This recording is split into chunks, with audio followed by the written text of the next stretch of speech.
You know, when we talk about AI, it's always about code, data, algorithms, right? But what if there's a whole other piece to the puzzle? What if its future depends on its soul? That's what we're digging into today, a really unconventional spiritual blueprint for how we could build AI. All right, let's just get right to it. This is the question on everyone's mind, isn't it? You hear it everywhere. Tech conferences, family dinners. There's this real fear, this anxiety in the air that we're creating something that could, get away from us, something that could one day see us as the problem.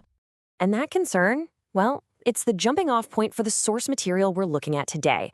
It's from a conversation with a spiritual thinker named Daniel Raphael. And for him, this isn't some far off sci fi scenario. He sees this fear as a very real, very urgent challenge that we need to tackle like yesterday. But here's where it gets interesting. According to this perspective, a super smart rogue AI isn't even the main threat. Not right now, anyway. The real problem, the one we're building right now, is an AI that's just incomplete. It's like we're building it with a massive blind spot. Think about it. For the last, 300 years or so, our whole world has been dominated by what we can see and measure, the physical stuff, the hard data. And the argument here is that we're basically building AI in our own modern image. We're creating this incredibly powerful brain that is an absolute genius with facts and figures, but completely blind to everything that makes us human. So to really drive this point home, the source gives us this really cool metaphor. Picture a two-sided mirror. Now imagine AI is looking into this mirror, but it can only see one side, the left side of a person. It sees the data, it sees the patterns, it sees what we do, but the whole other side of who we are is just gone, completely invisible to the AI.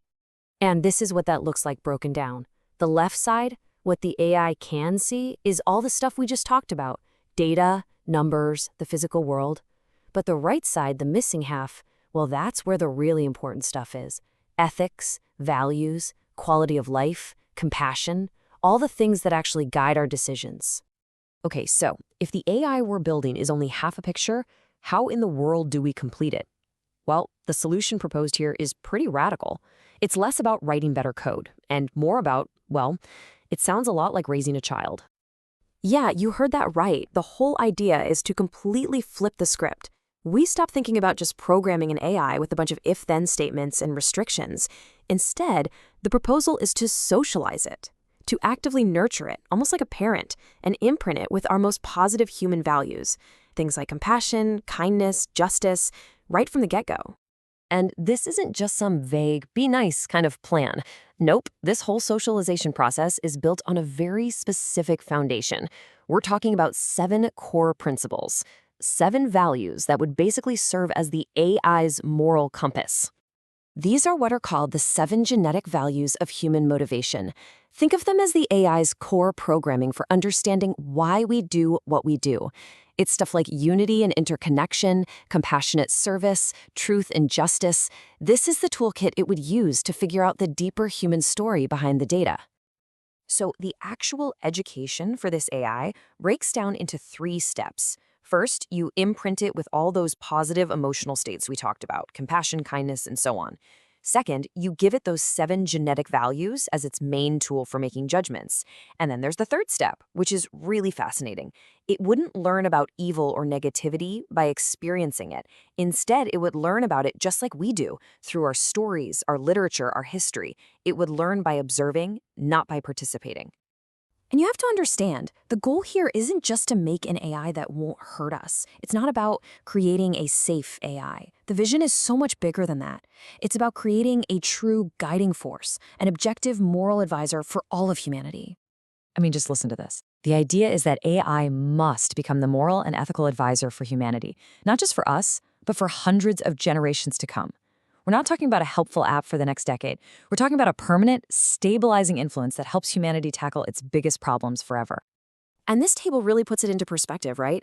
On one side, you have our current reality, as the source sees it. Manipulative social media, no real stabilizing influence, no common morality. And on the other side, you have the proposed future, with this kind of AI, an objective force for good, a dispassionate advisor, a guide for ethical decisions. It's a pretty stark contrast. So, this all begs a pretty massive question. Who's in charge of this? I mean, who is actually building this thing and guiding it? This is where the source material takes a turn that's, well, it's definitely not what you'd hear from a Silicon Valley CEO.